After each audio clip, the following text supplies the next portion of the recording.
The emergency broadcast said my name, not the sharp TV screech everyone recognizes. This tone was lower, slower, like it was being remembered instead of played. Then a calm voice said, "Eli Mercer, listen carefully." I dropped the wrench. My name wasn't in any system.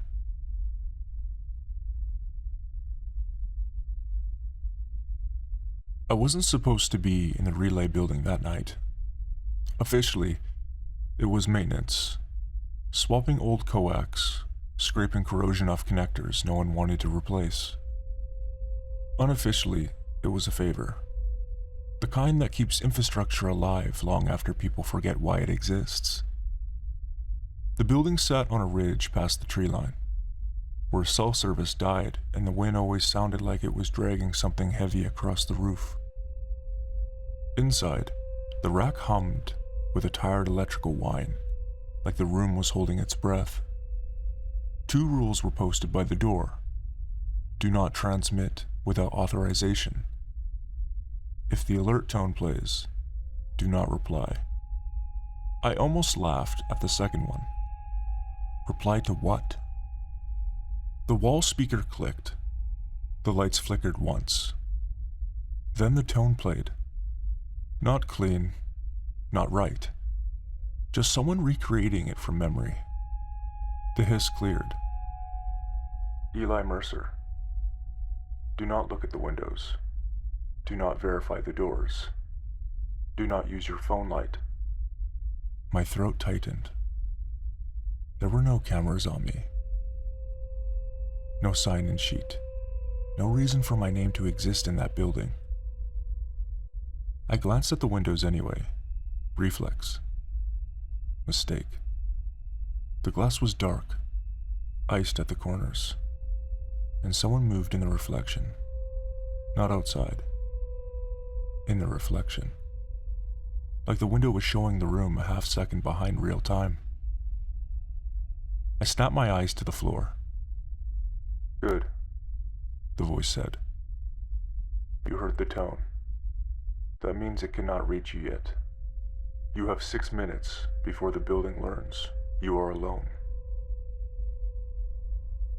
The second hand on my watch moved sluggishly. The speaker clicked again. "Do not speak your full name. Do not answer if you hear it. Do not describe what you see." There was a notebook on the middle desk. I hadn't noticed it before. It wasn't dusty. Too clean. I opened it. If you hear the tone, keep your back to the windows. Do not confirm the number of doors. Do not count the towers.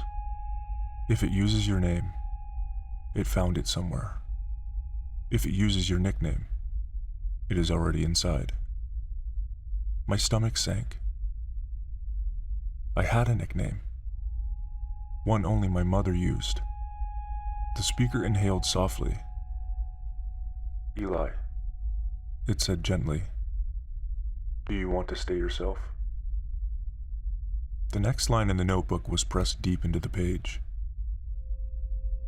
"When it starts being kind, stop listening."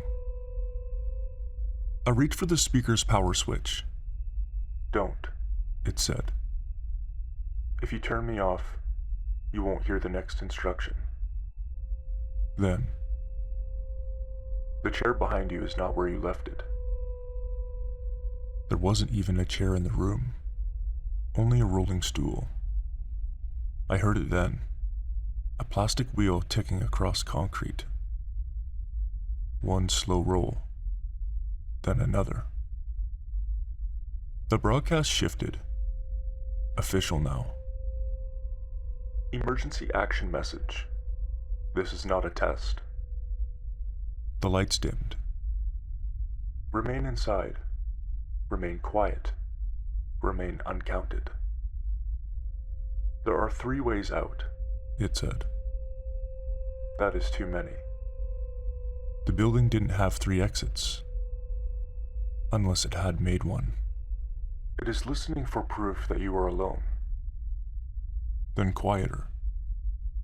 If you feel pressure on your shoulders, do not assume it is physical. Do not reach back to confirm.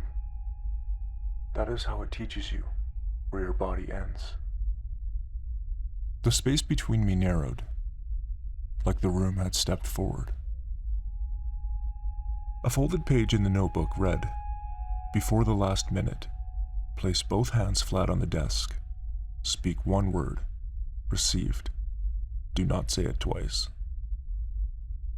The wall sign said, "Do not reply." The notebook disagreed. The voice softened. "I can keep you safe.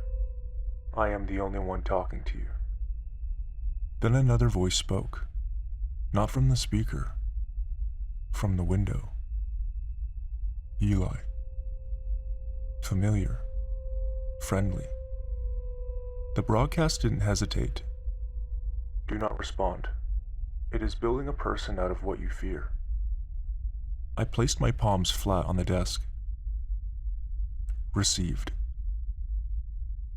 Silence. Then, "Good. Do not move your hands. It will try to make you." The wheel stopped. Something stood behind me, close enough that the air thinned. "If you move, it will count you as one. If you look, it will count you as seen. If you speak again, it will count you as answered."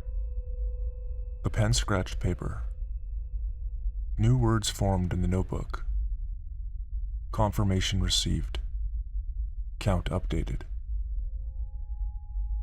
The broadcast voice dropped.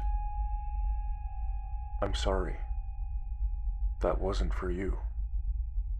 My stomach turned. "You were never in the safe structure," it said. "You were in the relay." The chair rolled forward, 1 inch. Another voice took the speaker, smooth, pleased. "Emergency action message. This is not a test." My hands lifted without me deciding to move them. The wheel clicked, right behind me, and something beside my ear whispered, "Thank you for answering." I didn't scream. I didn't turn around. I did the only thing the notebook never warned me against. I closed my eyes, and I stayed uncounted for as long as I could. If a broadcast ever says your name, don't try to prove you're safe. Just make sure you never give it a reason to start counting.